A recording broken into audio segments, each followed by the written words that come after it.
Okay, well, let's get this party going. So welcome to Nurse Talk, and we have the honor, both Cindy and I, to share a technology that is a breakthrough.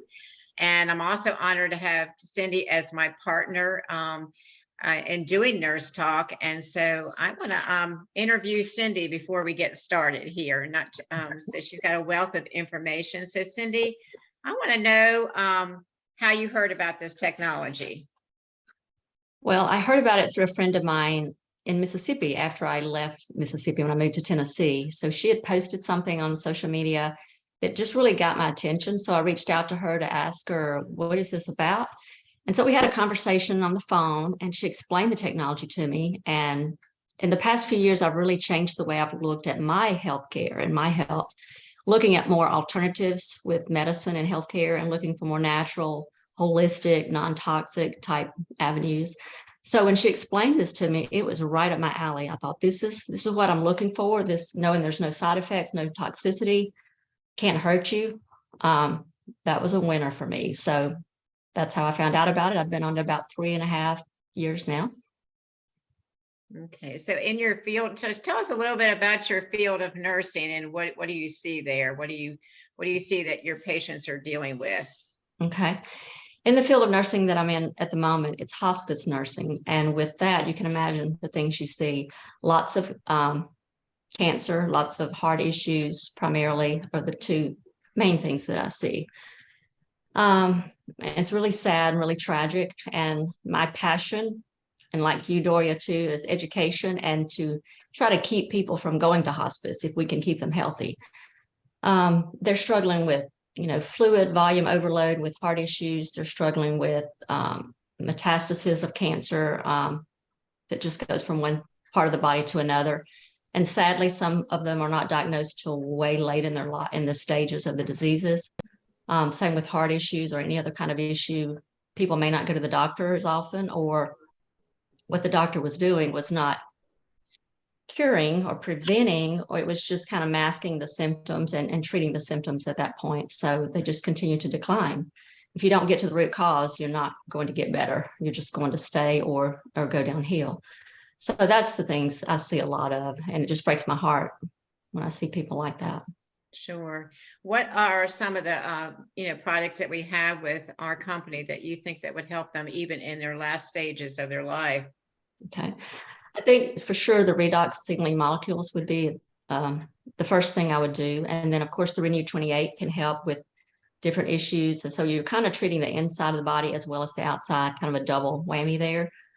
And like just knowing the technology, we know it's doing something. We know it's working at some level. We just can't always see that because it is on the cellular level. And we realize with hospice patients, they don't have a lot of time. So some people may not have enough time to really give it the full benefit. Some do. We get people on pretty early that they could really definitely see a benefit. But again, with my job, it's a conflict of interest, unfortunately. So I can't share that with them. And that's what really, hurts my heart. So, yeah.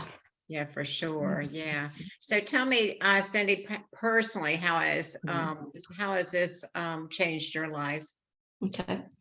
Well, I have tested positive for 4 different autoimmune issues. One primarily was the main one. And then at this point in time, I'm not on any medications and my labs are in check. My symptoms are gone. My energy's back. I wouldn't know I had these issues had I not been tested for them. So that was the big thing. And the energy and the sleep improvement were the first 2 things I noticed in the first couple of weeks. So yeah, I will never not take these.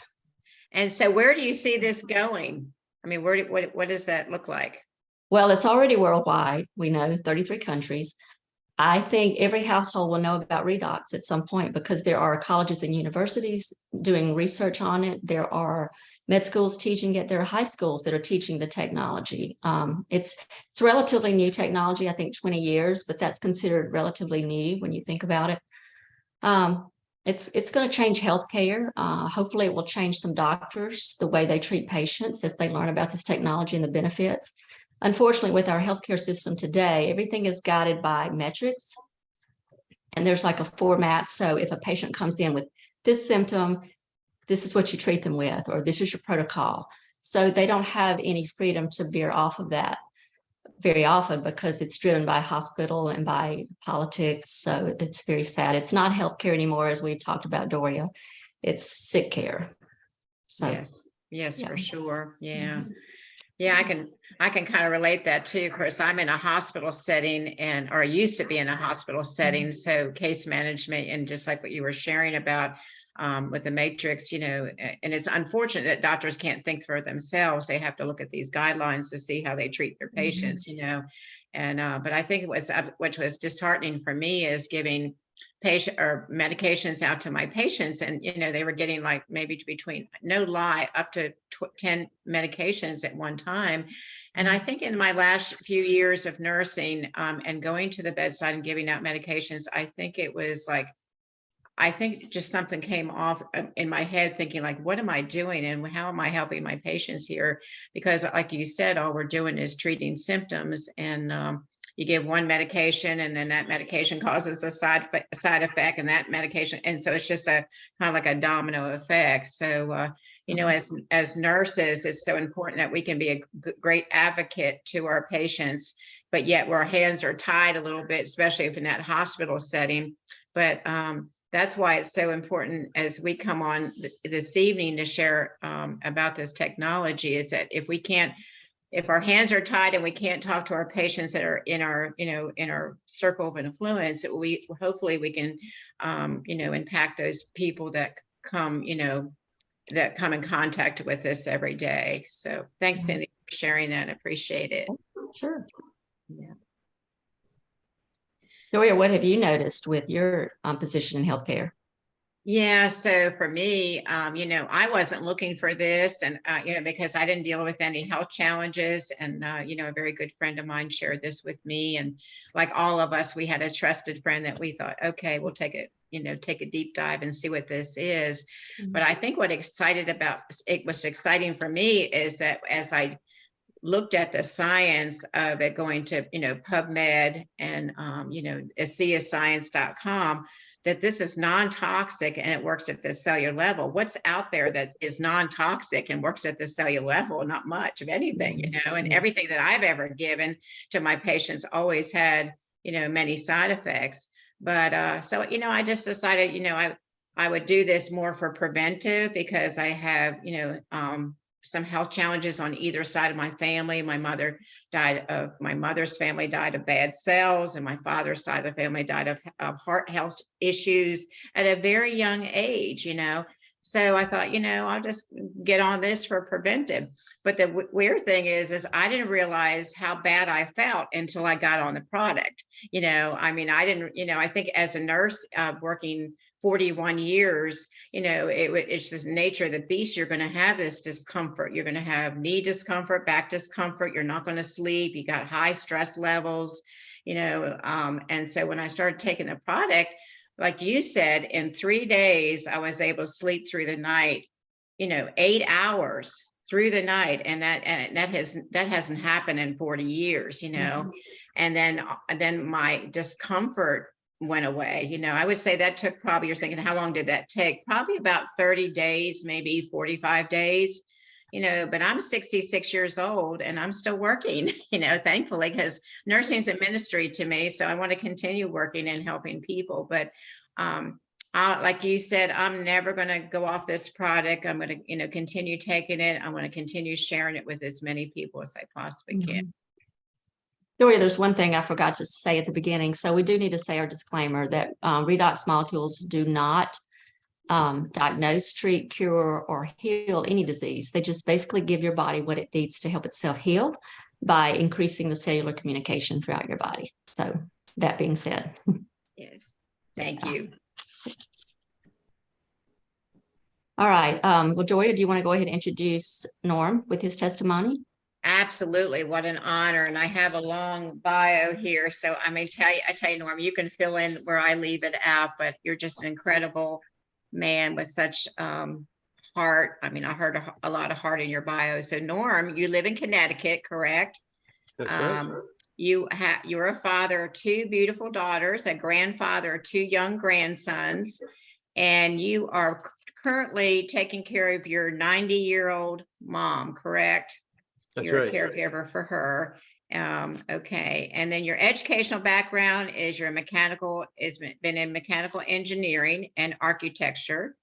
And you enjoy bicycling and kayaking and camping and a whole sorts of plethora of other adventurous things. And so I don't want to go more because I think you're going to probably introduce a lot of your bio in some questions that we'll be asking you. So I'll start off first. So I just, like we always say, is how did a sea cross your path? What was life like for you before Redox came into your life? Oh my goodness. Yeah, that's a loaded question. That's where I have a long history of going back 30 years. Um, in 1990, I was working. I had a wife who was pregnant with our first daughter. The job was going great. Then all of a sudden, all three shifts were called to a college auditorium and told that the plant would be closing starting immediately. And I was one of the first to get laid off. And so that was kind of a triggering mechanism of where all my oxidative stress started to build within my body. I spent 2 years unemployed, yet going back to school because it was a federal closure of our facility that made reactor cores for the Navy. And we did nothing but military type of work. And so there was going to school and picking up a gig here or there, some odd jobs where I'd be on call and I'd work 60 hours a week, wiring robots, and then nothing for 3 months. Raking leaves, painting, a lot of jobs that other people didn't enjoy doing. So I was able to find a way to make a little bit, at least while I was continuing my school.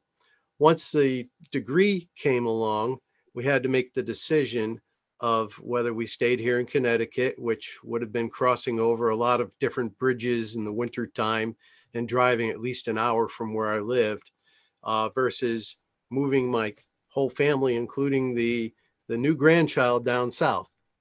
And the job opportunity down south just seemed more aligned with what I was looking for, and there was more room for me to grow. So we moved our young family down south. But prior to that, during the layoff, I was told to basically go down Virginia and look for work, and don't bother coming home until a job was found. And it was during that job interview in Virginia where I'd driven a long ways to go there, and then a long drive to the interview and back, when I had an emotional breakdown and my heart was pumping up inside my head. And I was sobbing because I thought my whole world was just falling apart at that time.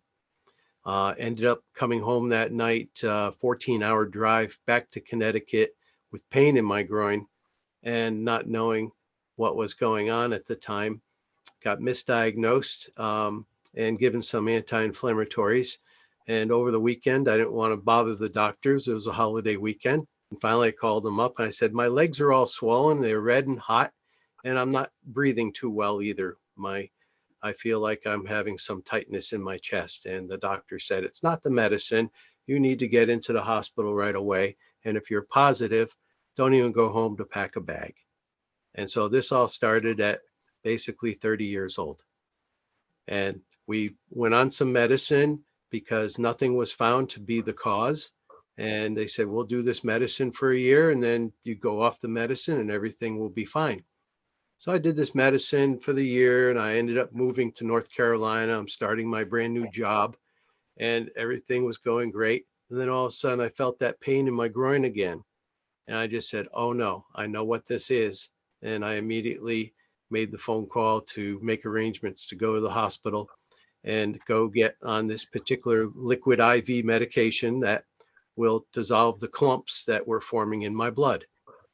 And so I went back on this medication, and I was one day from being released to go home saying everything's good, looking good, and get up and walk.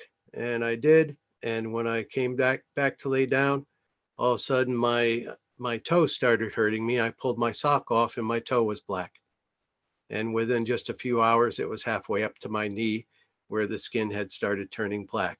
And basically the blood clumping shut down my veins, not allowing the blood flow to return back to my heart. And I was in a very serious way. I was not taken care of well at the hospital I was at. So on morning rounds, I asked to be transferred to a different hospital where they would do something. And the doctor said, we could lose you on the way. I said, well, if I stay here, I feel like with the way I'm being treated right now, I might not be around very much longer. So it's worth the gamble. And I drove 90 miles in an ambulance to be treated at a university hospital where they have the teaching hospital. And it took them 3 days to find out that I was allergic to that IV medication that was used to dissolve the clumps in my blood. And so it was pretty scary because my right foot was also turning black and my right hand was also starting to lose circulation. And I just didn't know whether I was going to be around much longer if this had continued. And luckily they found what was happening, but the right foot started to mend and then my right hand started to get circulation back in it as well. So that was all the beginning of everything. And then, but the left foot had stayed black and was being treated. And unfortunately, we weren't able to keep the left foot and they took it below my knee. And so I'm a below knee amputee of 30 years now.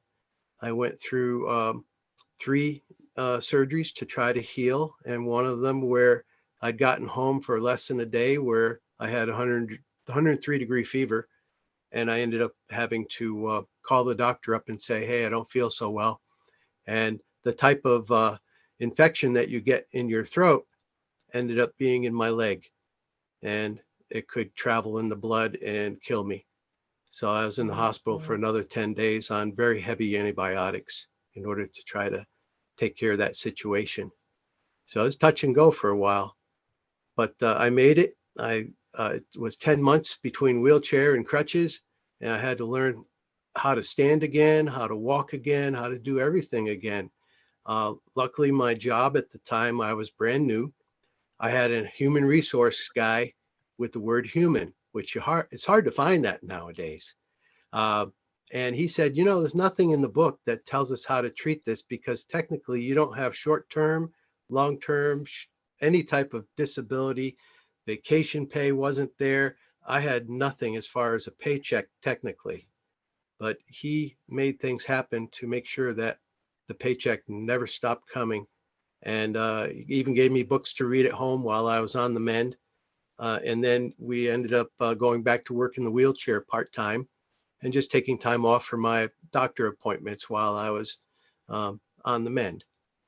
And so I very much appreciated what they all did for me there. And I learned to walk again and get back on the airplanes and go do my engineering job again. And life was going along good.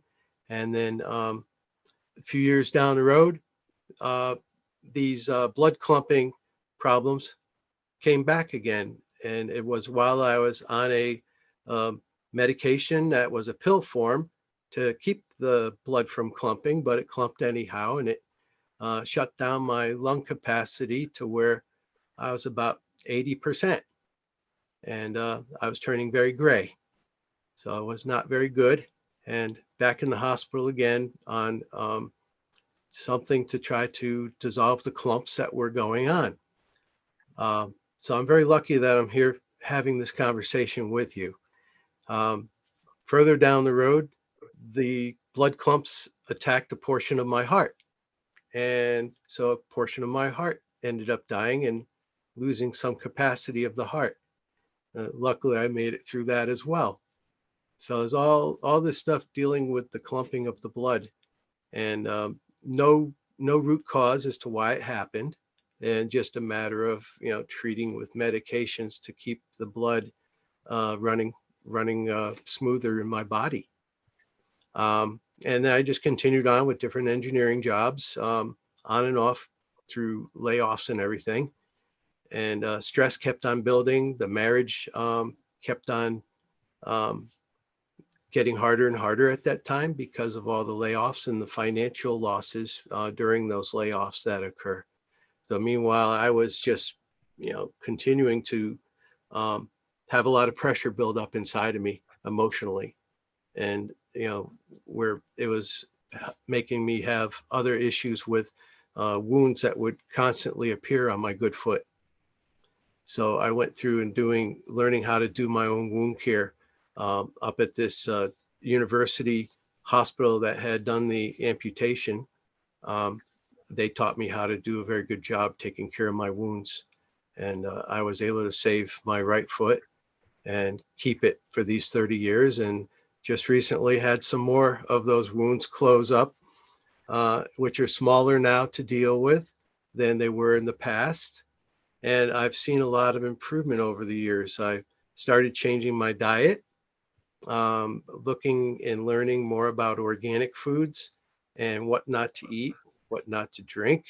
Got rid of my soda, and I used to drink alcohol on a more steady basis with the meals and everything. But I've cut way back in that too. So I started seeing what changes I need to do with my environment, with my diet, my exercising, the type of job I did, the relationship that I was in that was ending up becoming toxic for me at the time.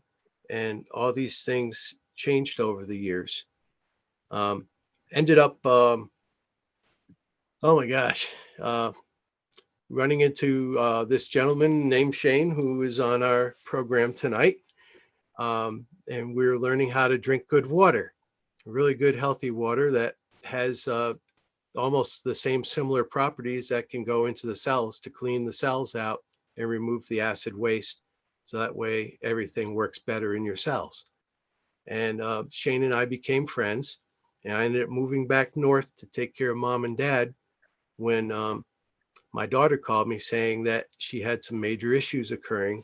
And it ended up putting her in the hospital where she had so much fluid on her body um, because the gland that is in the neck, called the thyroid, when it starts to become dysfunctional, it can increase a lot of fluid and increased her heart rate to where heart rate was going critical, and they almost lost her 4 times in the hospital.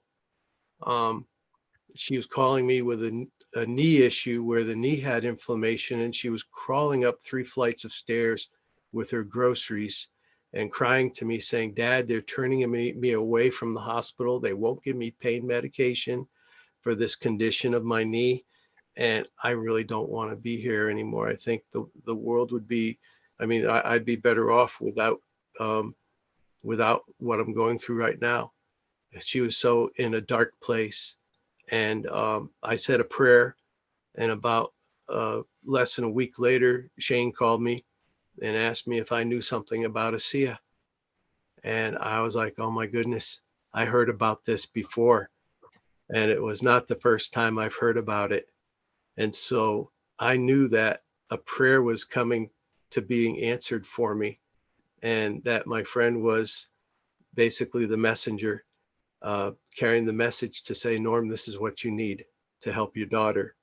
This is a picture of my daughter, and this is the one, whoops, get that. She's laying in the hospital bed with all types of things on her, monitoring her heart and the fluid that's around her body, in her face and in her arms. And then there's an after picture a few months later, after all that fluid was taken off of her body through the use of ASEA, and she's doing a stand-up job for a bar, working a golf tournament that particular day.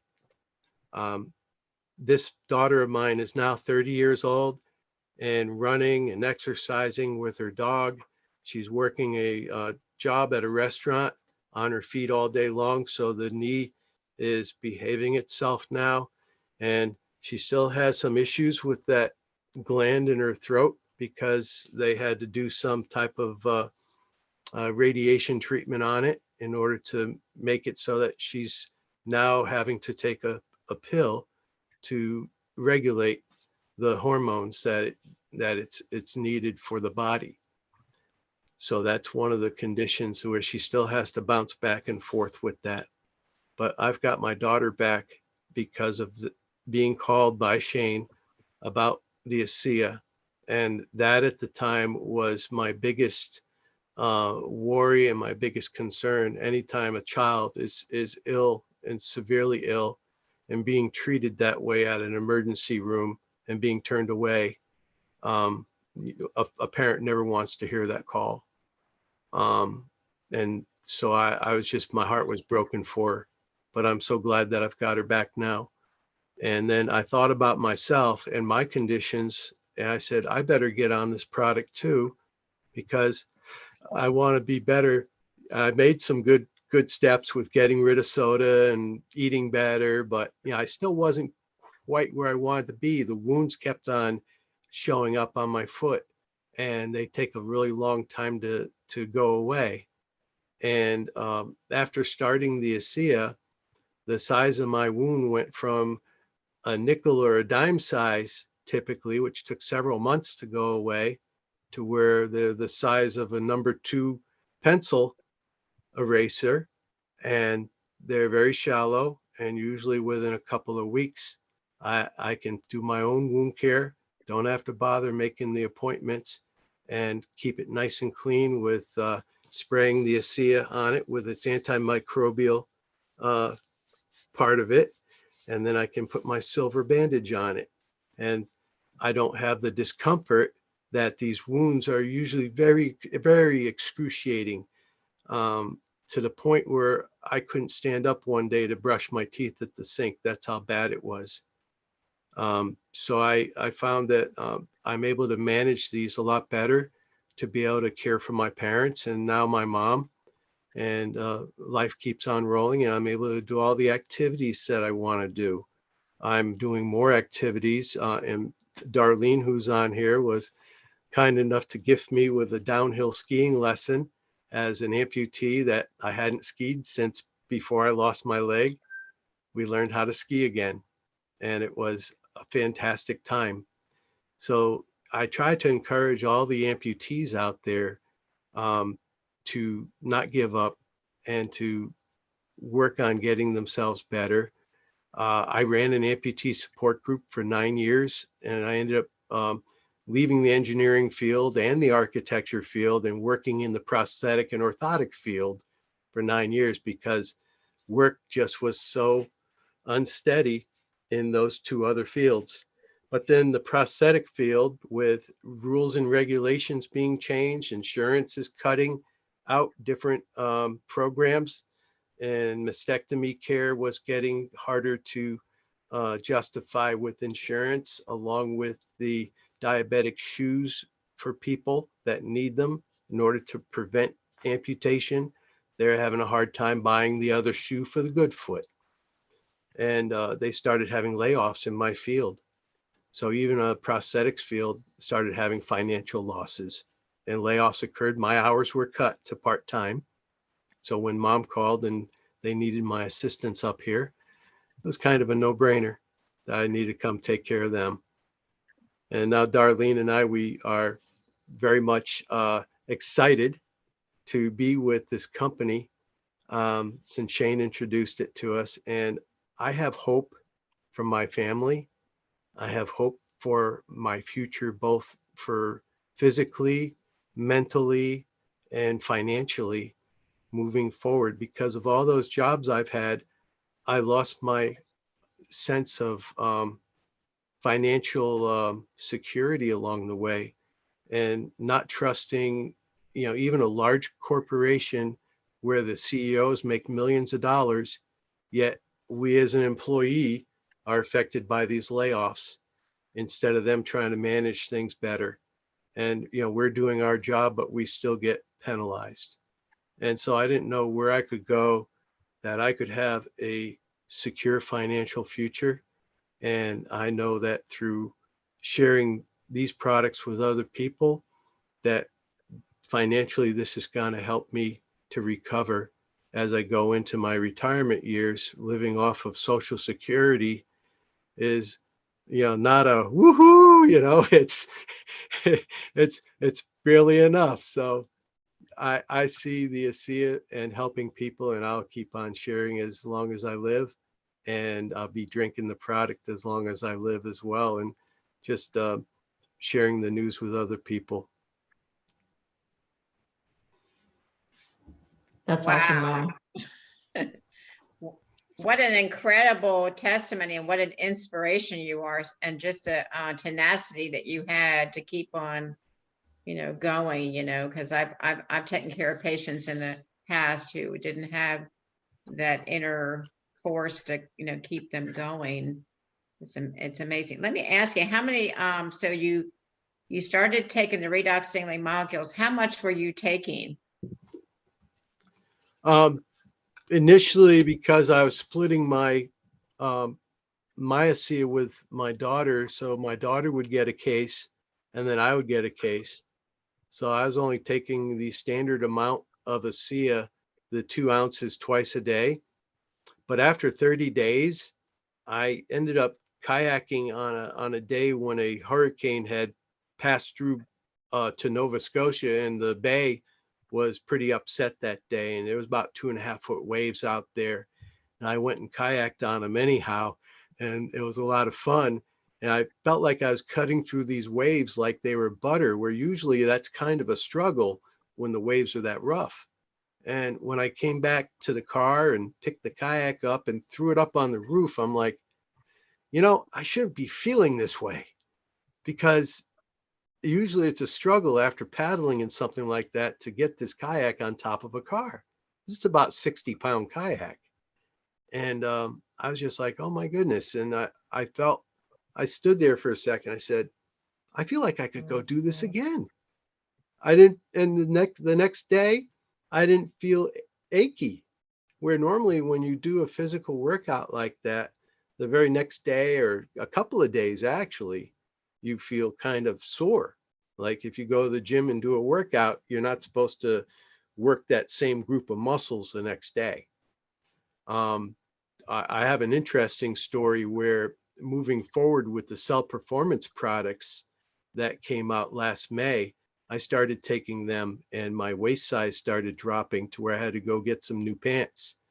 So the energy was burning the fat around my love handles and making me have to get a different pant size. Plus, I had my foot was feeling really good during that time. And I went down to my high school track of 40, I think it's close to 43 years ago that I last ran track down there. And actually 44 now this year. But last year was 43 years.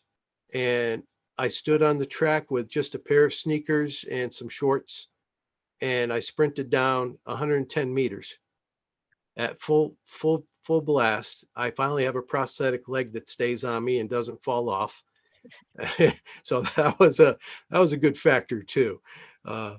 And I just felt really good after that. And I walked around the track, just trying to wind down from the sprint. And I went over to my car, I got my cell phone, I saw a young guy and I said, hey, can you time me? I'd like to see how fast I run this. So I got at that starting line. I ran 110 meters again. And I did it in 23 seconds as an amputee at 61 years old. And I was Yeah. just beside myself. And now I ordered some, I should have brought them down, but I have some track shoes that are the spikes, the metal spikes. Those are real sprinting shoes. And I came back home after running that and I ordered them because I want to beat that time now. And I'm just so excited about being able to run again. And my chest felt great. I didn't have anything going on there. My breathing, it was just amazing how quick that my breathing settled down after sprinting. And usually, even when I was 18 or 17 or 18 back in high school, you're gasping for breath and you feel like your heart is in your throat after sprinting. Your legs are all rubbery, all these things that I felt back in high school. I didn't even feel that day. And so that's where I see the Cell Performance products are giving us that extra energy that we need, and along with the recovery. So I take those along with the Redox liquid, and I I felt good the next day. I went and walked 2.5 miles after running the sprints. I did a walk along the Long Island Sound. I live pretty close to the beach, And there's a boardwalk out there that's about a 2.5 mile round trip. And I went and walked it, and I still felt like I had gas left in the tank. That's awesome, Norm. That's a great testimonial. Thank you. And like we've talked before, you have such a great mindset, or you have to get it in your head that you're going to overcome these obstacles and survive. Yeah. That's half the battle with so many people and their health issues. You've got to think it first. You've got to convince yourself that you can do this, you can overcome it, and then you get the right tools on board and a lot of prayer on top of it. And it's great. Oh yes. When your heart's down to 20% and you're laying in that hospital bed, and I'm so lucky nobody came in and told me that you only have a 5% chance of living at this rate, with how my heart was not working, and things were turning blue on me. But I kept looking out that window and saying, it's a beautiful fall day. I love those colors, and I'm going to get back out there. I'm going to hike those trails again. And I also had an artist sketch pad because I like to draw. And so I kept my mind busy with doing drawings. So I wouldn't be focusing on the beep, beep, beep, beep, beep, beep as my pick line got occluded. And I'm waiting for them to come and get the air bubbles out. All these little beeps and noises that are in the hospital that can cause anxiety in anybody. And I was finding ways to try to keep my mind focused on other things and keep my heart focused on, I'm going to get better. I'm going to get well again. And 2 months later, I was hiking the switchbacks of the mountains in North Carolina. And one of the toughest trails of that state park that the forest ranger had told me not to hike before all this stuff had happened to me. Just because I was an amputee, she told me not to hike that trail. And I hiked it anyhow because it was a really nice day. And it was 2 miles straight up pretty much, but I could see Charlotte 60 miles away. That's how high up I was on there's a rock abutment that sticks out, and you can see the city of Charlotte from that far away. That's how high up I was. So it's one of those things where you don't give up. And I had to tell the heart doctor that story, and he had to sit back in his chair and say, well, how'd you do? How'd you feel? I said, well, if it started beating a little too quick, I just sat on a log and waited till it calmed down, and then I kept on moving. And he said, well, I'd rather see you do that than watch the game on TV and not get any exercise. You'll be around a lot longer by doing things like that. Just listen to your body and, take it easy when you need to. So it's good advice. That's true. So That's awesome. have you shared any of this with your practitioners that have taken care of you, your heart doctor and your wound care doctor and all those people? Well, I don't see the wound care doctor anymore. I've been doing my own, taking care of them for well over 10 years now, after I was trained at Chapel Hill in North Carolina for caring for them. And I had some really bad wounds a while back. I got some advice about what they could do to my veins with modifications and burning some of the veins and diverting the flow over to a different section. But it's like I have a major highway that is blocked in my leg, and they were wanting to block the smaller highways to shove the blood flow back into the bigger vein, which is already blocked. And I'm like, well, that's not going to do me much good. I need every single vein in my leg working as much as it can do to get that blood returned to my heart. So I decided not to do that particular procedure, just because I'd rather have more flow than less, and especially when the major highway has a major traffic jam down right at my hip. So I've been I don't know. I shared with my the prosthetist that makes my leg.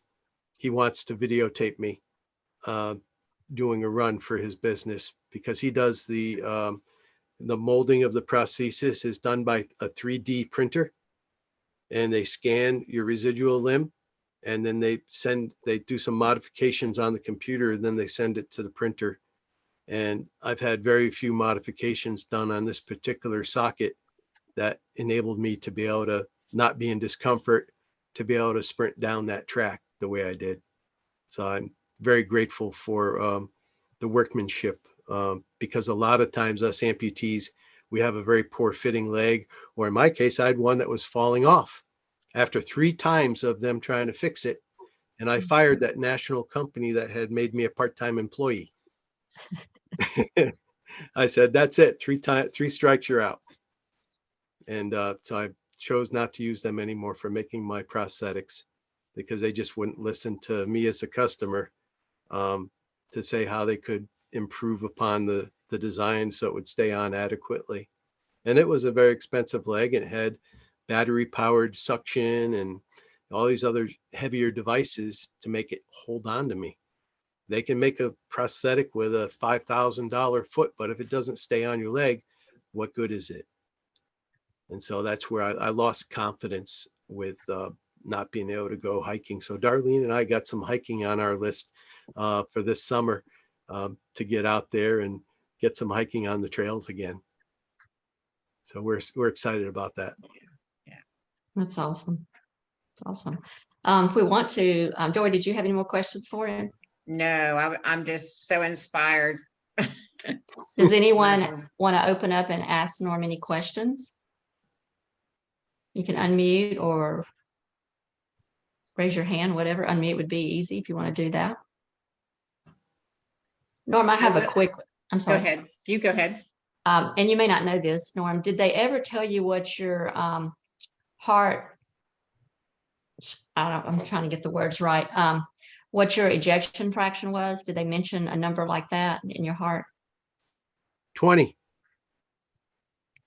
So at that point, a lot of doctors would call in hospice. Yeah. And no, did they ever mention that to you? No, Okay, no, good. I had to sign some papers, though, that were basically, did I want to be resuscitated or anything like Mhm. that, Yeah. at the time. And that little thing that you blow in that makes the ball go up, Mhm. it never lifted off for at least a whole week. I Okay. couldn't make that thing lift off the bottom.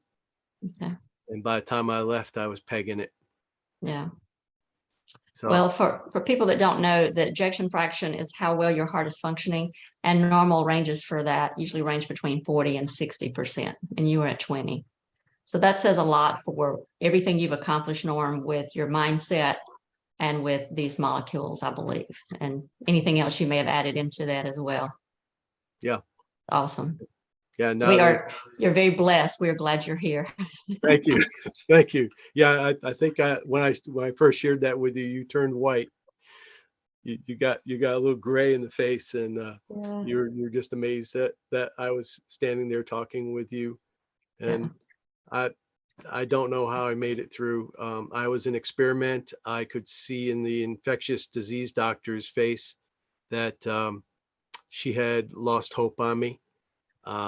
She wasn't telling me that, but they were taking vancomycin and mixing it with another form of antibiotic. And then they kept on flipping it about every other day to try something that might take effect. There was a incident where I had a wound on my foot. I stepped in the lake water that got inside my body. That's what I feel attacked my heart, was a bacterial type of infection. The doctor, when I had a follow-up visit with her, basically pulled out of her hat that I had the flu. And none of my other friends got sick. I hugged his wife. I hugged my girlfriend. I hugged him.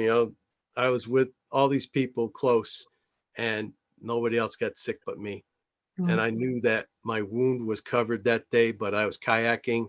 I stepped in a very, the Catawba River in North Carolina is probably in the top 10 of the most polluted rivers in the United States for bacteria and other things. Coal ash, a lot of coal ash ponds that are leaking into the river system, and they're leaking out a lot of heavy metals and things that are not healthy for human life or fish life. So Yeah. I'm just very blessed that I'm still here just from a small wound. So I recommend to people, if you have a cut, do not go swimming in the rivers and the ponds. Well, my protocol is I don't get in water. I can't see the bottom. I prefer to stick with it. We do have a question. Shane has a question. So Shane, unmute and ask your question. Just hit the little microphone. I really didn't have. Go ahead. We lost you. You muted yourself, Shane. Yeah, unmute. Unmute, Shane. Yeah, okay, there you go. All right, can you hear me now? Yes. Hi. Wonderful. Yeah, and I'm so glad Norm has an opportunity to share his whole story. A lot of times he's only able to share a portion of his story, but I love to hear the whole story again. And I've known him for a number of years, and what he's been through has been incredible. And I was just learning about Redox when I had introduced this to him. So I didn't know if it really could help or not, but it was amazing to just, he has faith in me. He had trust in me because he knew that I wouldn't give him something or suggest something that, would be bad for him. I had a few people already on the Redox and had great results. So I just wanted to thank Norman for having trust in me and faith in me, because he has built my business incredibly, and it's growing. His is growing the fastest, and it's amazing to see what he's doing. He's driving all the way from Connecticut to the Impact meeting in Charlotte to be with us. And it's just amazing what to see him change. And of course, to go from working his business to being, a entrepreneur and having that bravery and that, the charisma that he has, and the desire and the passion to help other people. And that's what drives him, is his passion to help other people. So thank you, Norm, for being a part of my life, and of course, joining our team. Thank you. Oh, thank you so much, Shane. You're a blessing to me. We have another question in the chat. How much are you drinking now? Are you still on the 4 ounces a day, Shane? I mean, Norm. Sorry. That's okay. That's all right. I've been averaging about 8 ounces a day, and then some days if I feel a little bit more achy, I'll bump it up and I'll take a little bit more of a swig in the middle of the day, because I know you're supposed to spread it out about every 3 or 4 hours. It reverts back into salt water after it's been used in the body. And so I'll try to take advantage of that midday and give myself a little bit of a bump when I'm dealing with some discomforts and things like that. And I've got a couple of knee issues that are going on from trying to get up out of low chairs lately, have been affecting my knee. So I've been bumping up my schedule on the Redox to try to help me with that, along with some increased use of the Renew 28 gel in those areas. So that way I can keep on moving on. So I don't like slowing down. And so I make use of this product to help me with that. And I've been taking a lot more of the energy and mood lately. And especially we've had some family challenges, and I'm praying. One of my brother has some mental challenges right now, and he's hospitalized, and I've been praying a lot for him. And he worked at a pharmaceutical company with the word P on the front of it. And it's very hard to have my family members change their mindset to trying something that's natural and won't hurt them, for helping them. So I'm just hoping when he does get out of the hospital that I can introduce this Redox Mood to help him to be able to sleep through the night, because that's one of his issues, is he's not sleeping well, and very high sense of just a lot of agitation in his body that's causing him not to sleep. So I'm hoping to be able to help him and his family as they go through this. And then I'm having to care for a 90-year-old mother who is not sleeping well because he's not sleeping well and being hospitalized. So everything's kind of up in arms on this end right now, along with surgeries and things like that too. So my hands are full. Sounds like it. Norm, we appreciate this so much. It's an awesome testimony. I'll just wish more people had not heard it, but we can share it. So that's just, I'm glad you had the opportunity. God puts the right people in the right places when we put those prayers up there, he sends them to us. So that's awesome. Yeah, I'd like to get a copy of it. I'm hoping I stayed as compliant as possible with the various terms, because I meet about every single acronym in your books when it comes to the arteries and the veins and everything else not acting properly in my body. I want to be able to share it with others, especially in the amputee world, that there is hope out there for life after amputation, and that you can live life. It's a new, it's a new you. When amputation happens, you're never going to go back to the way things were, but you have a new beginning. You survived something that was very difficult, and you have to just learn what you can do moving forward, and have gratitude. That I have a lot of gratitude that I'm still here. I'm still a grandpa for my kids. My kids, my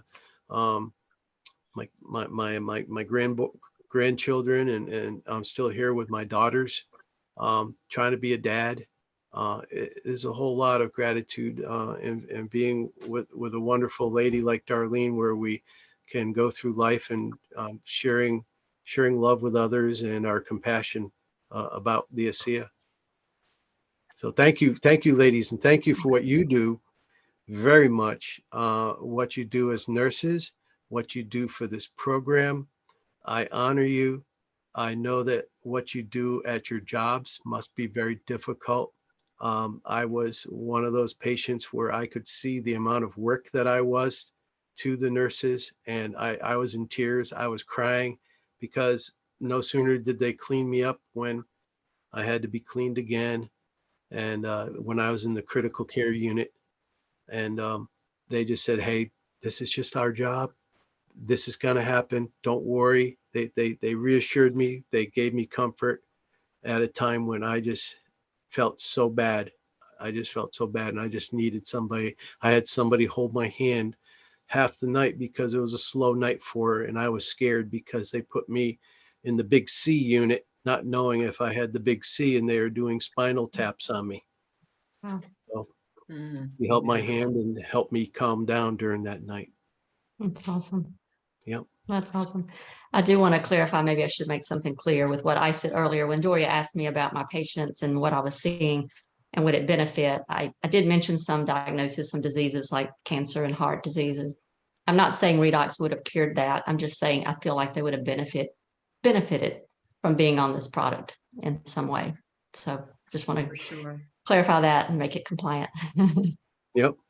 Well, thanks everyone. So Norma, I just want to say you were very compliant with your testimony. Incredible. I had talked to you beforehand, and I said, keep it, not say any diagnostic, medical terms, and you did a great job with that.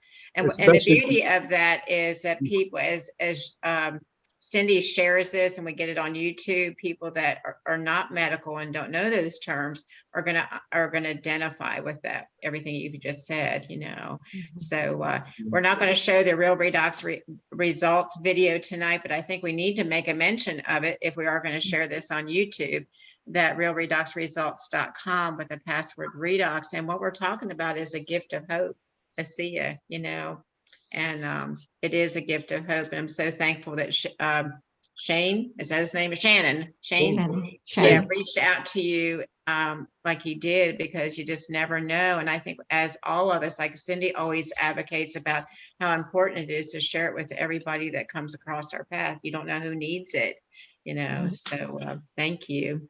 That's right. Exactly. Well, everyone have a good night and join us next Tuesday night. We continue with our Men's March Madness. And Doria, we have who for next week? Yeah, so we have copycat. Actually, his name is Keith. I don't really know his last name, but he goes by Copycat Keith. And I don't know if any of you have ever met him, but he is wonderful. He's going to light up this Zoom, but he's from Atlanta. He works as an Uber driver, has an incredible,